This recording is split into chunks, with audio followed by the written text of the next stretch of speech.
Hello students, welcome to SMS study centre. आज हम देखने वाले हैं नेटवर्क लेयर के अंदर इंटर नेटवर्किंग क्या होता है। उसके बाद में देखने वाले हैं कुछ प्रोटोकॉल्स के बारे में कि कौन कौन से प्रोटोकॉल यहाँ पे नेटवर्क लेयर के अंदर काम में लिए जाते हैं। सबसे पहले देखते हैं इंटर नेटवर्किंग क्या होता है। In real world scenario networks under same administration are generally scattered geographically. There may exist requirement of connection to different networks of same kind as well as of different kinds. Routing between two networks is called interneting. Means आपका जो भी हम क्या कर रहे हैं, जितना भी जो नेटवर्क को एक दूसरे से जोड़ रहे हैं या आपका जो भी नेटवर्क है, ठीक है ना, वो आपका राउटिंग कर रहे हैं एक सोर्स का डेस्टिनेशन से, ठीक है। वही आपका क्या कहलाता है, वही आपका इंटर नेटवर्किंग कहलाता है। एक दूसरे को आपस में जोड़ना। Networks can be considered different based on various parameters such as protocol, topology, layer 2 network, addressing schemes, etc. Network can be consider different based, मतलब यहाँ पे नेटवर्क को अलग अलग समझा जाता है उसके पैरामीटर, प्रोटोकॉल के ऊपर, टोपोलॉजी के ऊपर, और वहाँ पे उसकी जो भी नेटवर्क की एड्रेसिंग होती है उसके ऊपर। In internetworking routers have knowledge of each other's address and address beyond them. They can be statically configured, go on different network, or they can learn by using inter networking routing protocol. अब यहाँ देखिए, यहाँ पे आपका data यहाँ से send किया गया है, तो यहाँ से डेटा आपका यहाँ जाएगा इस होप के ऊपर, इस होप से इस होप के ऊपर जाएगा, और इस होप के ऊपर जाकर आपका इस वाले डेस्टिनेशन से कनेक्ट हो जाएगा, ठीक है। तो ये आपका सेंडर है और ये आपका रिसीवर है, इन दोनों को आपस में कनेक्ट कर लिया गया है। Routing protocols which are use within an organisation और administration are called interior gateway protocol, means IGP, RIP, OSPF are example of IGP.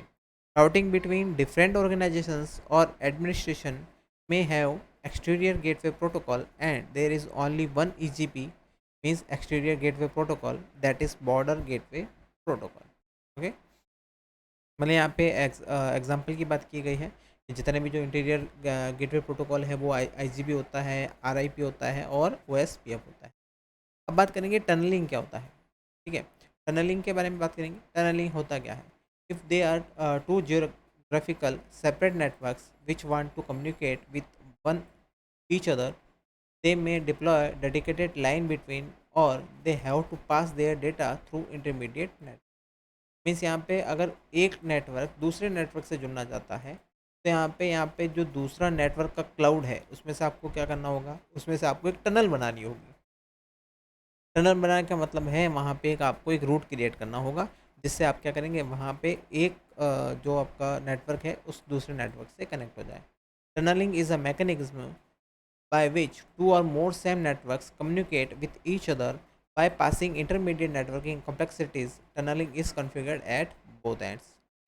Tunnelling वैसा ही है जैसे आप क्या करते हैं, आपका क्या करना है, आपके दो शहरों को जोड़ना है, तो आप क्या करेंगे, यहाँ पे कोई पहाड़ है बीच में, तो इस पहाड़ को आप क्या करेंगे, वहाँ पे बीच में से इसको टनल बना लेंगे, ठीक है ना। जो टनल बनाएंगे वो टनल क्या करेगी, वो टनल आपको यहाँ से जो भी सेंडर है या रिसीवर है वो क्या करेगा, यहाँ से जाएगा और यहाँ पे आपका रिसीव हो जाएगा। When the data enters from one end of tunnel, it is tagged. This tagged data is then routed inside the intermediate or transit network to reach the other end or tunnel. When data exits the tunnel, its tag is removed and delivered to the other part of the network. यहाँ पे जो भी data send किया जाता है उसको tag किया जाता है। जब भी वो आपका टैग दूसरे नेटवर्क के पास में पहुँच जाता है तो उस टैग को हटा दिया जाता है। When data exits the tunnel, its both ends seem as if they are direct connected, and tagging makes data travel through transit network without any modification. Okay? Packets fragmentation, packets का fragmentation क्या होता है, क्या देखिए, both Ethernet segments have their minimum transmission unit MTU fixed to 1500 bytes, or data packets can have more or less packets length depending upon the application. Devices in the transit path also have their hardware and software capabilities which tell what amount of data that device can handle and what size of packet it can process. Okay, यहाँ पे क्या किया जाता है, आपका प्रत्येक जो भी नेटवर्क है उसकी एक लेंथ होती है या उसका क्या होता है, एक फिक्स बाइट का डेटा होता है। If the data packet size is less than or equal to the size of packet the transit network can handle, it is processed naturally. मतलब अगर जो भी आप डेटा सेंड कर रहे हैं अगर उसकी साइज़ बड़ी है, ठीक है, या साइज़ उसके बराबर है, जो आप डेटा सेंड कर रहे हैं, बिट रेट को सेंड कर रहे हैं उसके बराबर है, तो उसके लिए तो वो नेचुरल है, वो उसको सेंड कर देगा। द पैकेट इज़ लार्जर, मतलब आपका पैकेट लार्जर है तो it is broken into smaller pieces and then forwarded, उसको छोटे पार्ट्स में कन्वर्ट कर दिया जाएगा और सेंड कर दिया जाएगा। ओके। आपका जो छोटे पीसेस के अंदर कन्वर्ट किया जाता है उसी को बोला जाता है पैकेट फ्रेगमेंटेशन।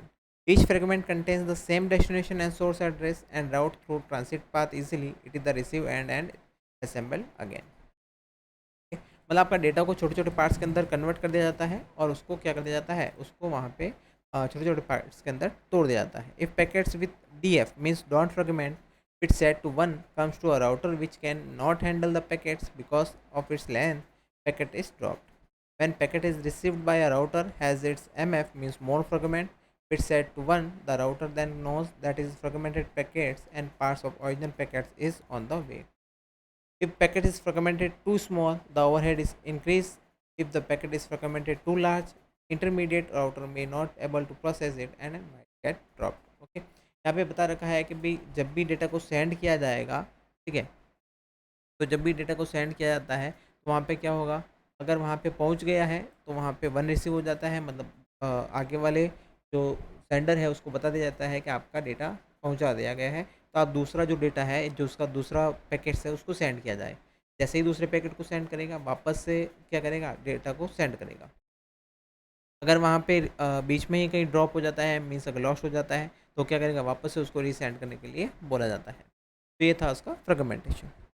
आज की क्लास के अंदर इतना ही, मिलते हैं कल की क्लास के अंदर। आज के लिए धन्यवाद, थैंक यू।